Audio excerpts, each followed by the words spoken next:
கொளத்தூரில் நேற்று நடந்த தாவேகா பொதுக்கூட்டத்தில் பேசிய ஆதவ் அர்ஜுனா, தாவேகா 234 தொகுதிகளிலும் தனித்து போட்டியிடுகிறது. பல ஆஃபர்களை தாவேகா தலைவர் விஜய்க்கு கொடுத்தார்கள்.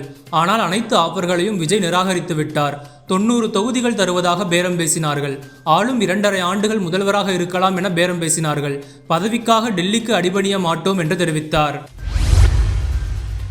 நடிகர் ரஜினிகாந்த் திமுகவின் மிரட்டலால் தான் அரசியலுக்கு வரவில்லை என்று தாவேகா நிர்வாகி ஆதவ் அர்ஜுனா கூறியதற்கு ரஜினிகாந்த் மறுப்பு தெரிவித்து அறிக்கை விட்டிருந்தார். இந்நிலையில் கொளத்தூரில் நேற்று நடந்த தாவேகா பொதுக்கூட்டத்தில் பேசிய ஆதவ் அர்ஜுனா, ரஜினிகாந்த் மீது எங்களுக்கு வெறுப்பு கிடையாது, அன்பு மட்டும்தான் இருக்கிறது. ரஜினியை சிறுமைப்படுத்த வேண்டிய அவசியமோ அல்லது பயந்துவிட்டார் என்பதையோ நான் சொல்லவில்லை. திமுகவின் சூழ்ச்சி என்றுதான் கூறினேன். நான் சொல்ல வந்த நோக்கம் வேறு.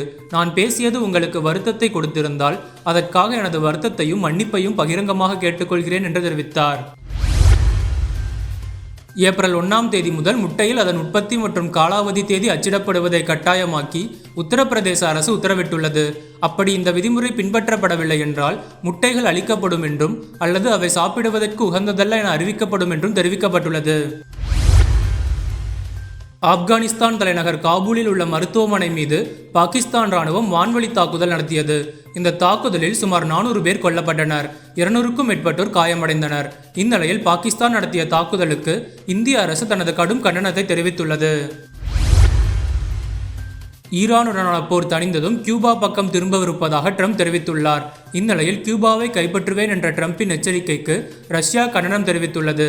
இதுகுறித்து ரஷ்ய வெளியுறவு அமைச்சகம் வெளியிட்டுள்ள செய்தியில், ஒரு நாட்டை மிரட்டுவது சட்டவிரோதம். கியூபாவுடன் அசைக்க முடியாத ஒற்றுமையுடன் இருக்கிறோம். கியூபாவுக்கு அனைத்து உதவிகளையும் வழங்க தயார் என்று தெரிவிக்கப்பட்டுள்ளது.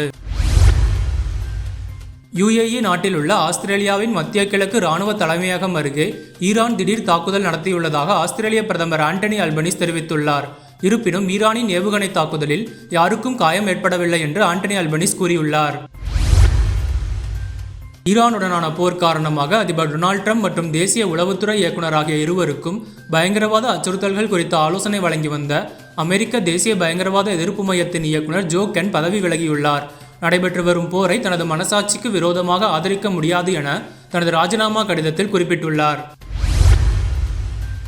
சென்னை சூப்பர் கிங்ஸ் அணியில் MS தோனியின் தற்போதைய பங்கு என்ன எனவும், வெறும் பெயருக்காக அணியில் இருப்பதை விட பொறுப்புகளை கையில் எடுக்க வேண்டும் எனவும் தென்னாப்பிரிக்காவின் முன்னாள் ஜாம்பவான் AP டிவிலியர்ஸ் விமர்சித்துள்ளார்.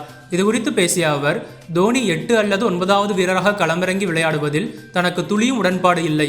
அவர் கேப்டனாகவும் இல்லாத நிலையில் மிகவும் காலதாமதமாக களமிறங்குவது அணியில் ஒரு இடத்தை தவறான காரணங்களுக்காக ஆக்கிரமிப்பது போல் உள்ளது. ஒரு ஜாம்பவானான தோனி அந்த இடத்தில் விளையாடுவது நியாயமே கிடையாது என்று தெரிவித்தார். டெல்லி கேபிட்டல்ஸ் அணியில் KL ராகுல் தொடக்க ஆட்டக்காரராக களமிறங்குவார் என தகவல் வெளியாகியுள்ளது. கடந்த 2025 சீசனில் ராகுல் பெரும்பாலும் 4வது வரிசையில் விளையாடினார். ஆனால் அணியின் மற்ற தொடக்க வீரர்கள் சரியாக ஆடாத காரணத்தால் இந்த முறை அவரை மீண்டும் தொடக்க வீரராக களமிறக்க டெல்லி நிர்வாகம் முடிவு செய்துள்ளது.